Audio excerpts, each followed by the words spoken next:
2절만 보겠습니다. 나머지는 설교하면서 소개해 드리겠습니다. 열왕기상 13장 32절 한 절만 읽겠습니다. 열왕기상 13장 32절입니다. 그가 여호와의 말씀으로 베델에 있는 제단을 향하고 또 사마리아 성읍들에 있는 모든 산당을 향하여 외쳐 말한 것이 반드시 이룰 것임이니라. 아멘. 성가대에서 찬양하시겠습니다.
아멘.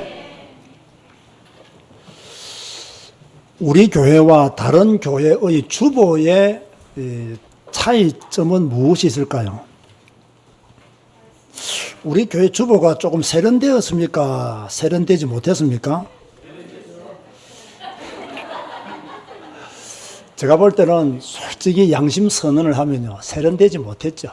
깔끔하지도 못하고 딱 이렇게 볼 때 조금 수준 있는 교회다라는 생각이 들지는 않습니다. 그러나 예배 순서만큼은 우리 교회가 다른 교회보다 더 좋은 신앙과 신학이 있는 예배 순서라고 저는 그렇게 자신합니다. 그런가 하면 제일 앞에 있는 이 사진, 성경책이 나오는 이 사진도 우리 교회만 가지고 있는 사진이고 우리 교회만 하는 주보 첫 면입니다. 요 성경책이 누구 성경책이죠? 저희 할아버지가 사용하시던 1952년 개역 한글판 첫판입니다. 이게 개역 한글판 첫판이 우리 할아버지 장로님이 사용하셨던 성경인데 제가 이걸 가지고 있잖아요. 그래서 주보 첫면에 실을 거예요. 또 다른 교회에서는 없는데 우리 교회만 가지고 있는 주보의 특징이 하나 있죠. 무엇일까요? 매월 우리가 읽어야 되는, 매일 읽어야 되는 성경 읽기 표가 주보에 버젓이 들어와 있습니다. 다른 교회는 이렇게 하지를 않죠. 왜냐하면 설교 중심 교회이기 때문에. 그러나 우리 교회는 성경 중심 교회요.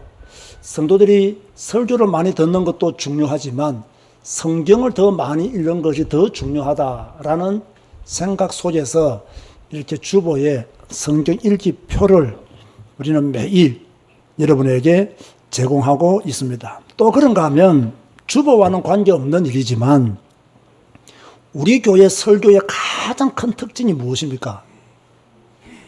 무엇일까요? 그렇죠. 한 주간에 주보에 있는 이 순서대로 읽었던 성경 말씀 중에서 한 본문을 택하여 설교를 하고 있다는 것이죠. 자, 이것도 대한민국에서 흔하지 않는 설교의 유형이다. 그렇게 볼 수가 있습니다. 대부분의 목사님들은 이렇게 한 주 동안 고민하시다가 또 기도하는 가운데 구약에서 신약에서 또는 주제별로 제목별로 또는 강해 설교 이렇게 책별로 이렇게 하는 경우들이 대부분이지만 저희 교회는 한 주 동안 성도들과 함께 읽었던 성경 중에서 담임 목사도 그렇게 설교를 하고 부목사도 그렇게 설교를 하고 있습니다. 그럼 보세요. 일일이 딱 지나면 창세기부터 요한계시록까지 설교를 다 듣습니까? 안 듣습니까? 싹 다 듣습니다. 여러분, 이런 교회는 흔하지 않습니다. 창세기부터 요한계시록까지 52주를 통해서 전체적으로 이렇게 말씀의 흐름을 타고 성경에 기록된 그 말씀을 따라서 우리가 설교를 듣는 것도 참 중요한 축복이다. 그런데 단점이 하나 있습니다. 그 단점이 무엇일까요? 성경을 읽지 않고 교회로 오게 되면 설교를 이해하기 어렵다는 거예요. 장점은 성경을 읽고 교회 오면 설교를 이해하기 훨씬 더 좋다는 것입니다. 자, 오늘 설교 제목이 무엇이죠? 베델의 늙은 선지자는 회개했을까? 이런 제목이 왜 나왔는지를 성경을 안 읽고 오면 이해를 못하는 거예요. 그러나 성경을 읽고 오면 이래서 이런 제목이 나왔겠다. 성경을 아주 깊게 보면서 깊게 이해하면서 이렇게 설교를 들을 수 있다는 것이 장점인데 단점은 뭐라고요? 성경을 안 읽고 오거나 성경에 대한 관심이 없는 분들은 저의 설교를 들으면 은혜가 안 되죠. 이해를 못하죠. 그리고 저보고 설교를 못한다라고 말하겠죠. 저는 그런 사람들의 말에 귀를 기울이지 않습니다. 자, 오늘 본문은 우리가 지난 목요일 날 읽었던 말씀입니다.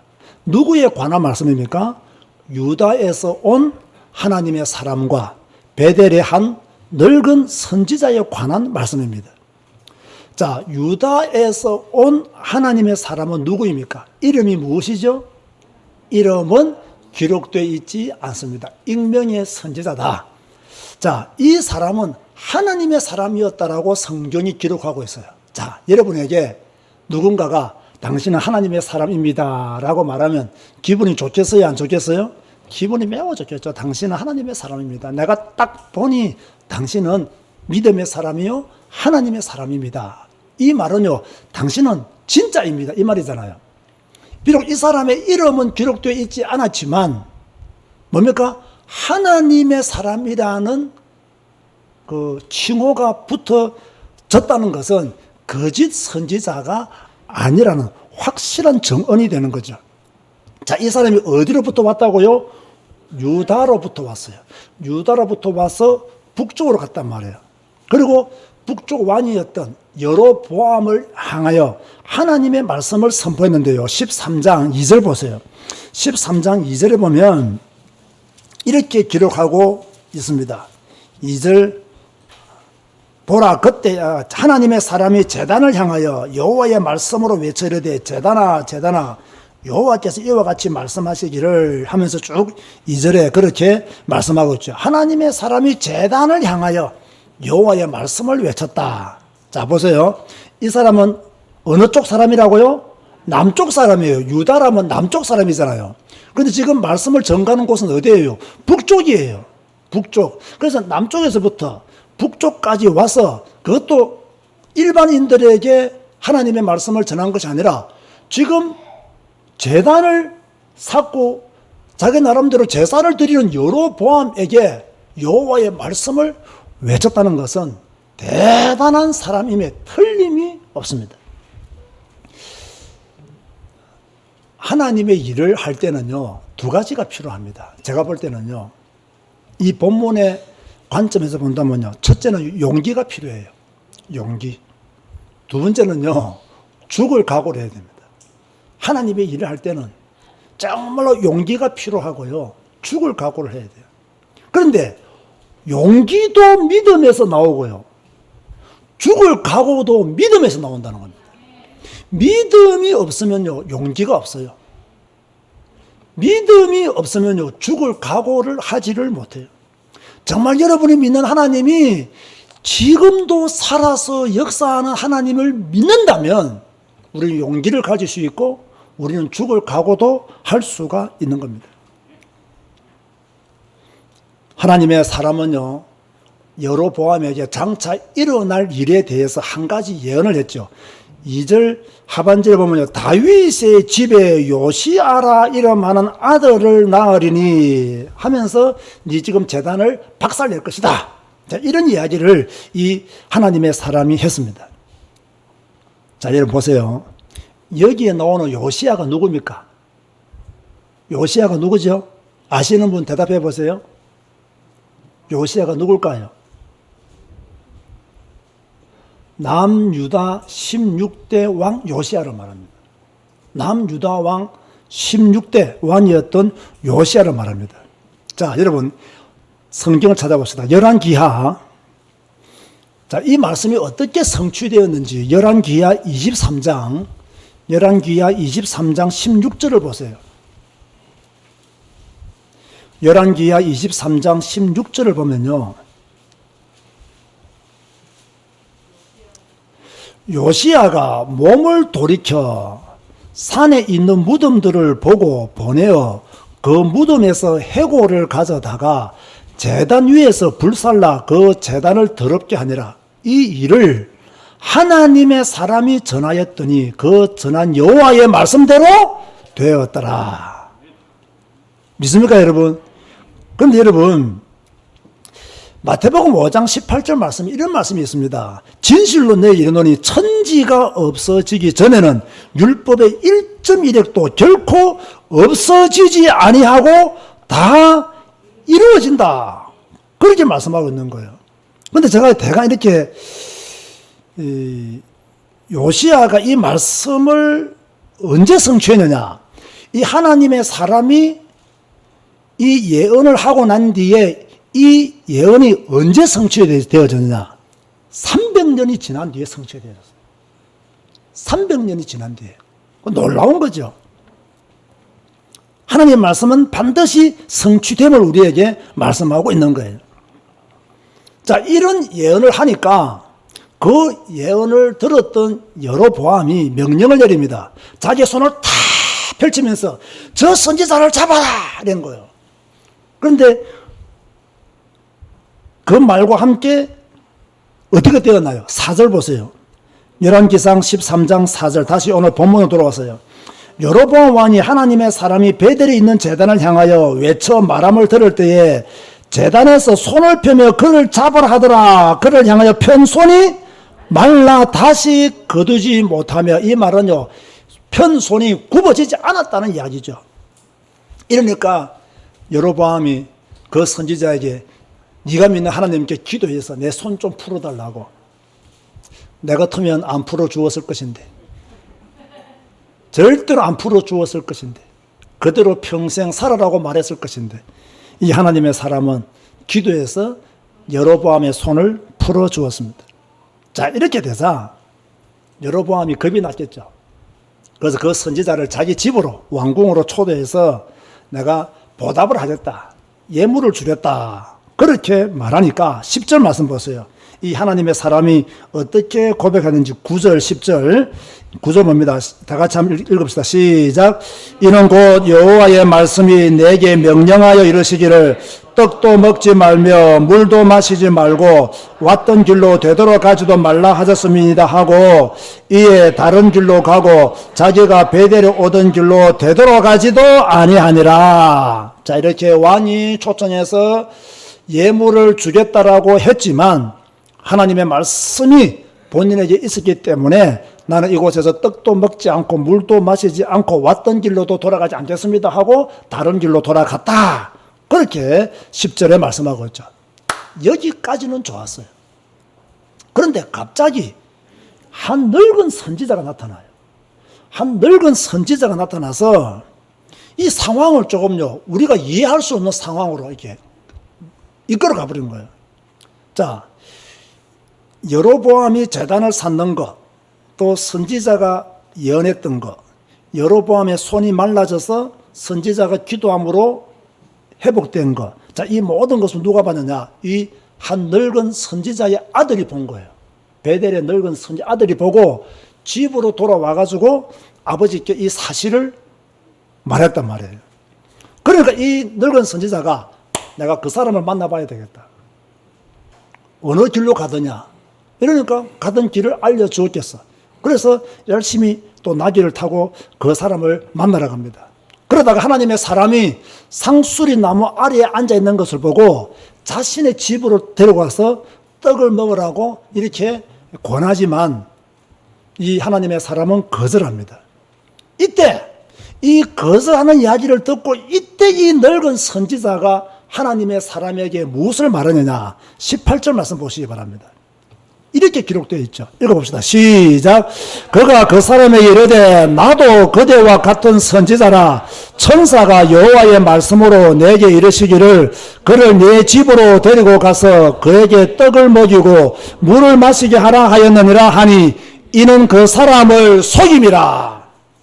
자, 천사가 내게 당신을 우리 집으로 데려가서 떡도 먹이고 물도 먹이라고 했다. 근데 이게 진짜였다 가짜였다? 가짜였죠. 속이기 위해서 그 말을 한 거예요. 자, 그렇다고 하면 이 늙은 선지자는 참 선지자였을까요? 가짜 선지자였을까요? 여러분, 가짜 선지자라는 증거를 몇 개 한번 대보세요. 그냥 감으로 가짜다 하지 말고 왜 이 사람이 가짜냐? 자, 우리가 성경 읽기 방송할 때 제가 말씀을 드렸죠. 여로보암이 금송아지를 만들고 일반인들을 제사장으로 세울 때 북쪽에 있던 레위 사람들과 제사장들은 다 어디로 갔어요? 다 남쪽으로 갔습니다. 왜? 제사를 드리지 못하니까, 하나님을 섬기지 않으니까, 우상을 섬기니까 다 남쪽으로 갔어요. 그럼 이 사람도 진짜 하나님의 사람이었다면, 참 선지자였다면 이때 어디로 갔어야 된다고요? 남쪽으로 갔어야 되는 거예요. 자, 두 번째 이 사람이 거짓 선지자라는 이유는요, 지금 자기는 여로보암이 드리는 제사에 참여하지 않았지만 누구들은 참여했죠? 이 사람의 아들들은 참여한 거예요. 진짜 믿음의 사람이었다면 참여했겠냔 말이에요. 참여하지 않은 거예요. 권력 밑에서, 그죠? 목숨 부지하면서 먹고 사는 그런 선지자였을 것이다라고 저는 생각하는 거예요. 자, 그런가 하면 제일 중요한 증거, 조금 전에 읽었죠? 하나님이 주신 말씀도 아닌데 천사가 주신 말씀으로 하나님의 사람에게 말해서 거짓말을 시켜서 그 사람을 자기 집으로 데려간 것은 이 사람은 거짓 선지자의 가능성이 많다는 거예요. 안타까운 것은 이 하나님의 사람이 이 거짓 선지자의 말을 듣고 속아 넘어갔다는 거예요. 자, 보세요, 여러분. 저는 이것을 보면서요, 단순하게 보지 않습니다. 이 정도로 서임받았고, 이 정도로 하나님의 파송을 받아서 북쪽으로 와서 하나님의 말씀을 선포할 정도라면 이 사람은 보통 사람이 아니잖아요. 그런데도 불구하고 이 늙은 거짓 선지자에게 속아 넘어간 거예요. 참 안타까운 현실이죠. 그런데 이것들이 오늘날 우리에게도 일어나고 있다는 거예요. 많은 사람들이 능력 있는 목사한테 속습니다. 잘 나가는 목사한테 속습니다. 그 사람한테 배우고 그 사람한테 들었던 거 그냥 그러지도 않고 막 사용합니다. 요즘 보니까 어느 한 분은 또 대단한 성령의 운동이 일어난다라고 지금 막 광고를 하고 엄청나게 모인 숫자들의 사진을 찍어서 이렇게 알리는 것들을 볼 때요. 저는 솔직히 이제 그런 것에 전혀 관심이 없습니다. 수만 명이 모여도 나는 관심이 없습니다. 어디에 집중해야 됩니까? 우리는 성경에 집중해야 돼요. 하나님의 말씀에 집중해야 돼요. 능력이 나타난다. 불의 존이다. 큰 존이다. 대단한 사람이다. 엄청 많이 모인다 하더라. 그런 말에 귀 기울이고 그런 말에 여러분들이 동조한다면요. 늙은 선지자를 따라갈 가능성이 없지 않아 있다. 그렇게 보는 거예요. 자, 이렇게 해서 하나님의 사람이 늙은 사람의 집으로 갔어요. 가서 이제 떡을 먹으라 했으니까 그죠? 먹겠죠. 속았으니까. 먹을 때 보세요. 하나님의 말씀이 저는 이 부분이 너무 안타까웠어요. 하나님의 말씀이 이 하나님의 사람에게 임한 것이 아니고 누구에게 임해버렸어요. 이 늙은 거짓 선지자에 임한 거예요. 21절과 22절 보세요. 하나님의 말씀이 이 늙은 거짓 선지자에 임해서 이제 거짓 선지자가 참 선지자에게 말씀을 주게 돼요. 그가 유다에서부터 온 하나님의 사람을 향하여 외쳐 이르되 여호와의 말씀에 너가 여호와의 말씀을 어기며 네 하나님 여호와께서 내게 내리신 명령을 지키지 아니하고 돌아와서 여호와가 너더러 떡도 먹지 말고 물도 마시지 말라 하신 곳에서 떡을 먹고 물을 마셨으니 네 시체가 네 조상들의 묘실에 들어가지 못하리라 하셨느니라 하니라. 자, 누가 한 말이에요? 하나님이 누구한테 준 말씀이라고요? 늙은 거짓 선지자에게 주신 말씀이에요. 자, 이 예언대로 이 하나님의 사람은 음식을 먹고 돌아가는 길에 어떻게 죽었죠? 사자에게 찢겨 죽습니다. 저는 정말로 이 부분을 읽을 때요. 하나님 꼭 이렇게 하셨어야만 되었습니까? 하나님 조금 심하셨습니다. 이런 마음이요. 들어오더라는 거예요. 왜 이런 마음이 들어오냐면요. 이유는 간단해요. 지금 이 하나님의 사람이 어찌되었든 속았지만 하나님의 말씀을 알고 있었지만 못 지켰잖아요. 그러면 차라리 이 하나님의 사람한테 말씀을 주셔야 된다. 저 생각은 그런 거예요. 네가 지금 왜 이곳에서 떡과 물을 마시고 있느냐? 내가 너에게 명령한 말씀이 무엇이냐? 이렇게 말씀해 주셔서 가다가 사자한테 찢겨 죽었다. 그건 나 이해할 수 있어요.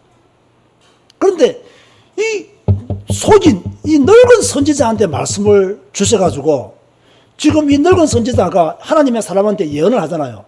이 상황을 딱 보면 가짜가 진짜가 되어버리고 진짜가 이 가짜가 되어버리는 이런 그림이 저 마음속에 그려지더라는 거예요. 그래서 하나님 꼭 이렇게 하셨어야만 되었습니까? 라는 질문이 나오더라고요. 자, 이것은 저 개인적인 생각이고요. 여러분 어떻습니까? 여러분은 하나님이 하시는 일들이 다 이해되어집니까? 저는 성경을 읽으면 읽을수록요, 하나님이 하시는 일들 중에서 이해가 안 되는 부분들이 너무 많아요. 전에 성경을 안 읽을 때는 무조건 믿습니다 였거든요. 무조건 성경대로 될 줄 믿습니다. 아멘 할렐루야 였는데 성경을 읽으면 읽을수록 이런 같은 상황, 직접 하나님의 사람에게 말씀하셔서 이렇게 깨닫게 하거나 죽이도록 죽이시더라도 그렇게 죽이셔야지. 이 거짓 선지자의 말에서 이렇게 참 선지자를 부끄러움을 당하게 하시고 이렇게 길에서 죽게 하실 수 있나? 자, 여기까지가 저의 생각이에요. 자, 그러다가 이제 돌아가다가 사자한테 찢겨 죽었단 말이에요. 이 소식을 또 누가 듣게 되죠? 또 이 늙은 선지자가 또 들었어요. 참 그래도 다행인 것은 이 늙은 선지자가 그 하나님의 사람의 시체를 가지고 왔어요. 그리고 장사 지내면서 슬피 울었어요. 그리고 그의 시체를 자기의 묘실에 두었다 했습니다. 자, 여기서요, 중요한 또 한 가지는요, 다른 사람의 시체를 자기의 묘실에 두었다는 것은요, 이 사람에 대한 지극한 존경심이 없이는 그 시대에 있을 수 없는 일이었어요. 어찌됐든 자기 묘실에 그 사람의 시체를 뒀다는 것은 이 하나님의 사람을 극진히 자기는 존경했다는 이야기예요. 두 번째는 아마 제 생각에는 이것도요, 죄책감이 좀 있었을 것이다. 자기 때문에 죽었잖아요. 그러니까 죄책감도 좀 있었을 것이다. 그런데 죄책감을 넘어서 이 늙은 선지자가 그 아들들에게 하는 말도 조금 의미가 있었어요. 자신이 죽거든 하나님의 사람을 장사한 묘실에 자신의 뼈를 두라. 자, 이 정도까지 말할 정도면 뭔가 이 사람한테 심정적인 변화가 일어났다. 이렇게도 한번 예상할 수도 있는 거예요. 자, 그런데 제가 오늘 본문으로 32절 한 절만 딱 읽었잖아요. 저는 이 성경을, 이 본문을 읽으면서 이 말씀이 이해가 안 되는 거예요. 이 말씀을 보고 조금 헷갈렸어요. 보세요. 32절 다시 한번 보세요. 그가 여호와의 말씀으로 베델에 있는 제단을 향하고, 여기서 그가는 누굽니까? 하나님의 사람. 그죠? 하나님의 사람이 예언했던 그 말씀이에요. 그 하나님의 사람이에요. 여호와의 말씀으로 베델에 있는 제단을 향하고 또 사마리아 성읍들에 있는 모든 산당을 향하여 외쳐 말한 것이 반드시 이룰 것임이니라. 이 말은 무슨 말이에요? 이 사람의 말이 반드시 이루어질 것이다. 성취될 것이다. 그렇게 말한 거예요. 그래서 이 32절 때문에 제가 고민에 빠진 거예요. 어떤 고민에 빠졌느냐?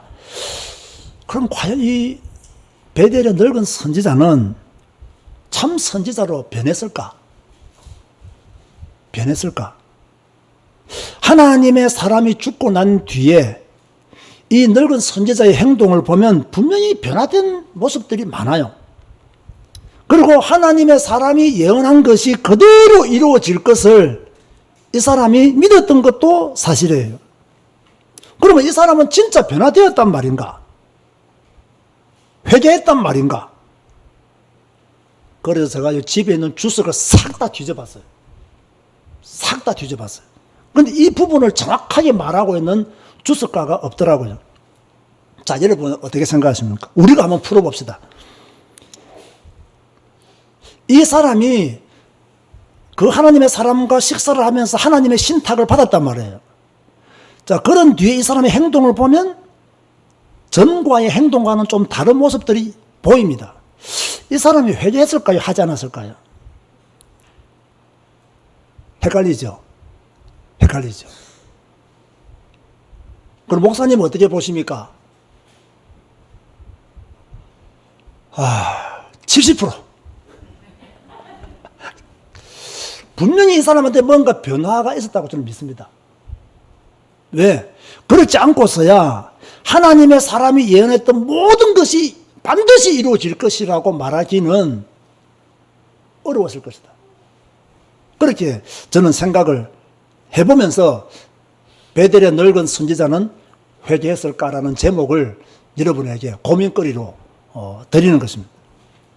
자, 결론입니다. 우리에게 주시는 메시지가 있습니다. 이 하나님의 사람 이 모습을 딱 보면서 하나님과 우리의 관계는 순종의 관계라는 거예요. 순종의 관계. 하나님의 말씀에 순종했던 하나님의 사람, 하나님의 말씀에 불순종했던 하나님의 사람. 순종이 없는 치유, 순종이 없는 회복, 기술과 어떤 테크닉을 강조하는 치유와 회복은 올바른 치유도 아니고 올바른 회복도 아니다.